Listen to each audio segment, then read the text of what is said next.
Assalamualaikum warahmatullahi wabarakatuh. Jadi begini saudara-saudara, saya baru saja berjumpa dengan seseorang pengusaha yang sukses dan kaya raya, yaitu tapi usahanya di bidang peternakan. Ya, salah satu pengusaha sukses peternakan di Indonesia lah. Nah, sebut saja namanya Pak Haji. Pak Haji bilang sama saya, "Ada apa, Nak?" Saya bilang gitu. "Ya, saya mau silaturahmi sama Pak Haji, Pak Haji." Saya bilang gitu. Maksudnya apa? Saya pengen tahu kiatnya Bapak bisa sukses dan kaya raya seperti ini. Siapa tahu bisa berbagi kepada saya bilang gitu. "Oh begitu, ya asal kamu mau menjalankannya akan saya buka rahasianya," katanya. "Ya boleh dong Pak Haji." Nah maka dari itu saya pun ingin berbagi cerita kepada saudara-saudara tentang pembicaraan yang tadi saya bicarakan dengan Pak Haji tersebut. Nah, jadi begini saudara-saudara, ternyata Pak Haji bilang cukup menggelitik juga, yaitu kata dia bilang, "Mau nggak kamu pesugihan?" "Hah? Pesugihan? Pesugihan apa Pak Haji?" "Tapi pesugihan muslim," katanya. "Ah, pesugihan muslim? Emang ada pesugihan muslim?" "Adalah, orang Islam itu katanya harus kaya," katanya. "Sebenarnya gampang caranya, asal kamu mau menjalankannya."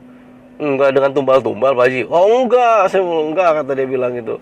"Terus gimana caranya Pak Haji?" Nah, saya makin penasaran dong. Nah, akhirnya Pak Haji singkat cerita menceritakan rahasianya kepada saya, yang insya Allah saudara-saudara bisa menjalankan juga.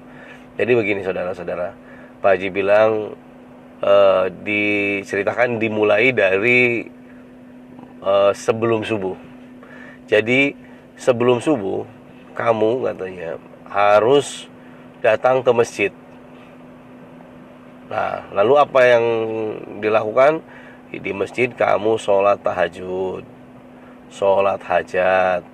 Nah, terus berdoa sesuai dengan hajat kamu, masih kamu katanya gitu. Nah, terus setelah itu menjelang subuh, setelah azan subuh, sholat sunnah sebelum subuh 2 rakaat, baru sholat. Setelah itu menjalankan sholat subuh.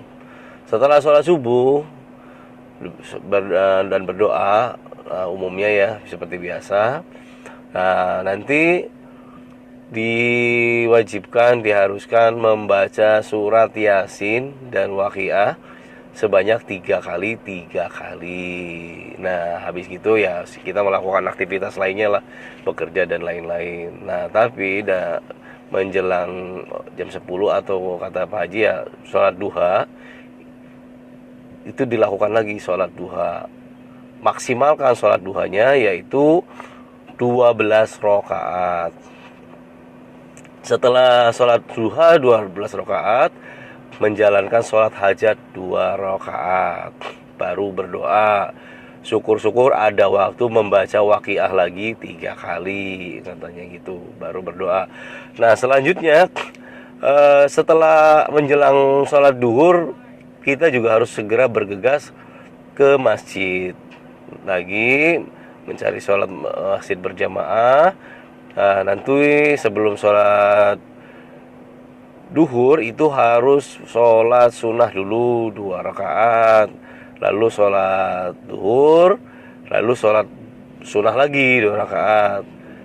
Kalau ada waktu, mewajibkan diri untuk membaca waqiah minimal 3 kali. Nah lalu kita bekerja seperti biasa lagi.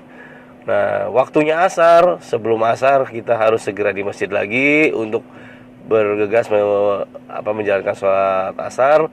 Kita juga diharuskan untuk melakukan sholat sunnah 2 rakaat juga sebelum asar. Setelah sholat asar, diusahakan juga membaca surat Yasin dan Waqiah 3 kali. Nah, lalu kita biasa menjalankan aktivitas lainnya, bekerja dan lain sebagainya. Maghrib juga dilakukan lagi. Setelah menjelang maghrib, kita harus segera ke masjid mencari sholat maghrib berjamaah lagi. Setelah sholat maghrib berjamaah, kita menjalankan sholat sunnah lagi 2 rakaat. Sholat sunnah 2 rakaat, sholat sunnah sesudah maghrib 2 rakaat, dan di usahakan membaca Yasin dan Waqiah lagi 3 kali. Nah, kalau ada waktu, diusahakan jangan berangkat beraktivitas dulu. Lakukan di masjid sampai menjelang Isya sambil memperbanyak baca Waqiah sampai azan Isya. Setelah azan Isya, sebelum azan Isya kita juga sholat 2 rakaat lagi, 2 rakaat sebelum sholat Isya. Lalu sholat Isya, setelah sholat Isya pun diwajibkan lagi sholat 2 rakaat lagi. Dan selanjutnya sholat hajat lagi 2 rakaat. Setelah itu usahakan membaca Yasin lagi 3 kali, Waqiah juga 3 kali. Lalu biasa kita melakukan aktivitas dan lain-lain sebagainya. Nah, menjelang tidur usahakan lagi sholat hajat 2 rakaat dan membaca Yasin 1 kali, baca Waqiah 1 kali. Nah, selanjutnya bangun tidur kan sudah sampai lagi tuh, sampai waktunya kita berangkat lagi ke masjid. Nah, aktivitas itu dilakukan setiap hari. Usahakan jangan sampai bolong, kata Pak Haji. Usahakan jangan sampai bolong dan dilakukan dengan sebuah penuh keyakinan. Insya Allah akan membukakan pintu rezeki kekayaan yang berlimpah sesuai dengan keinginannya masing-masing, sesuai dengan doanya masing-masing. Nah, demikianlah resepnya orang pesugihan cara muslim menurut beliau, dan sekarang beliau sudah dikabulkan menjadi orang sukses kaya raya di bidang peternakan. Untuk itu saya kepada saudara-saudara bersharing agar saudara-saudara juga yang menginginkan sebuah impian, menginginkan sebuah kekayaan, silahkan dijalankan. Mudah-mudahan sharing saya ini, cerita saya ini akan bermanfaat buat saudara-saudara. Namun jangan lupa ya, biasa yang belum subscribe dulu, dan jangan lupa like dan komennya.